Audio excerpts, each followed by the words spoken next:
Hey everyone, I'm Andy. And that's it.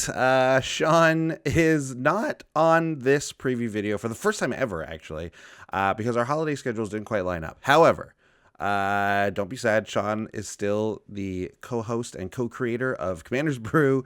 Do not be alarmed. However, be very excited because we have today our Theros Beyond Death free preview from Wizards of the Coast. Thanks very much, Wizards, always, for the free preview. We have our big preview card, and I have a feeling that this one is going to make quite a splash. I think in basically all the formats it can. I don't play a lot of the other ones, but I'm just saying, like, for what I can see about this card, I think it's going to be pretty huge. So let's just get right into it. We're talking about Theros Beyond Death. We're going back to the Theros plane. It's an enchantment theme. It's kind of, it feels like, from what I can see, also like there's a bit of a graveyard theme to it, which I think is exciting for EDH because there's going to be a lot of, enchantment graveyard decks are kind of not really a thing. Like we had some with the white black Daxos a while ago from the pre-con, like you could do it that way, but and there's obviously a couple, I'm sure there's some brews out there, but this is going to really, I think, inject some cool cards into what could be a whole type of a new type of deck. So let's get into it. Let's take a look at our Theros Beyond Death preview card, which is Underworld Breach. 1 and a red for an enchantment. This is Theros. That says each non-land card in your graveyard has escape.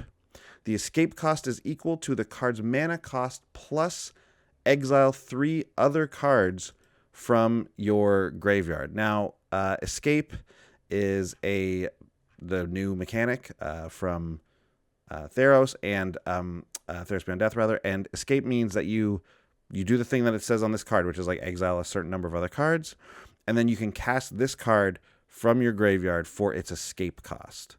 So it's all self-contained in this one. Nothing fancy going on here. The escape cost, which is basically just like flashback, is equal to the mana cost plus exile 3 other cards. So you're not like, it's going to be tough to like get really wild with this card as far as like Storm goes, but it is possible. Now we're basically losing 4 cards in the graveyard every time you want to cast 1. And you don't necessarily need to cast that many cards from your graveyard in decks like that. So obviously those types of decks are going to love a card like this. It's non-land card. That's the other thing. This is wild because this is going to be exciting for like creature-based graveyard style decks, obviously, that are running red. So like Jund decks I think you're going to like this. I think we're going to see this in like Epic Experiment type, Stormy type decks. There's a lot of possibilities here with this card. I'm very excited by it. However, here's the one downside. At the beginning of the end step, you sacrifice Underworld Breach.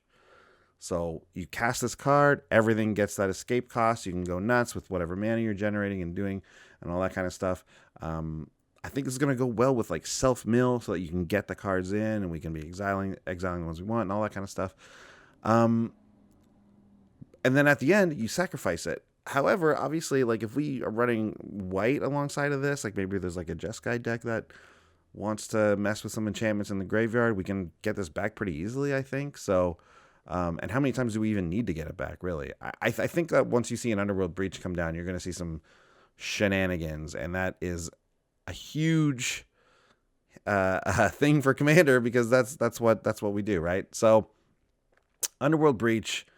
Yeah, there's a lot of possibilities with this card. I would love to hear about some of these possibilities in the comments because today I'm just the one person. If you look over there, there's nobody there. So Sean isn't there chiming in with really great brew ideas that obviously would definitely involve X spells, right? Because we can cast them.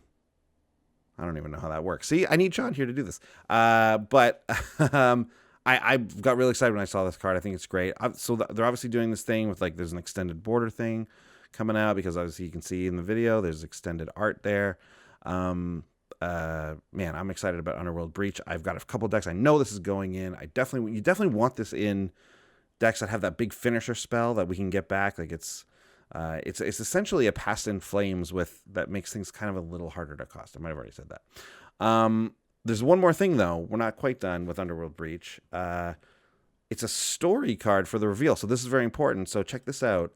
Underworld Breach. So I'm just going to read this out, even though you guys can just fully read it yourselves. The gods are at war, and their strife can lead to unintended consequences. One of those consequences is the opening of rifts connecting the underworld to the mortal realm, allowing Erebos' monsters to pour forth and sow chaos.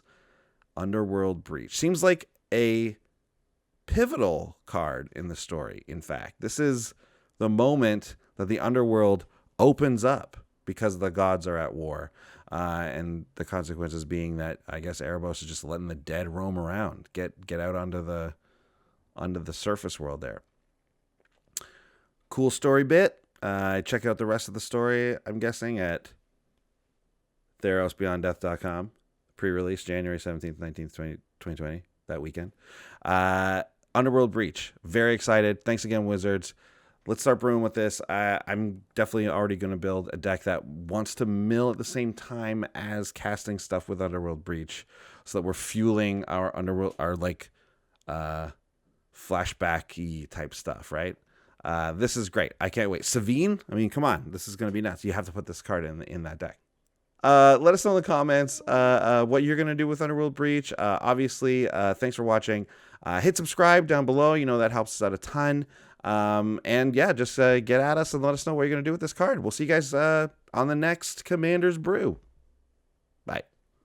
Thanks for watching. If you love what we're doing, consider supporting the show by going to patreon.com/commandersbrew. And if you want to get any of the cards from our deck list, go to our TCGplayer affiliate link below. That helps us out too. And for a free way to help us out, consider sharing the show with some friends. Like and subscribe, add a comment or two. See you later. Bye.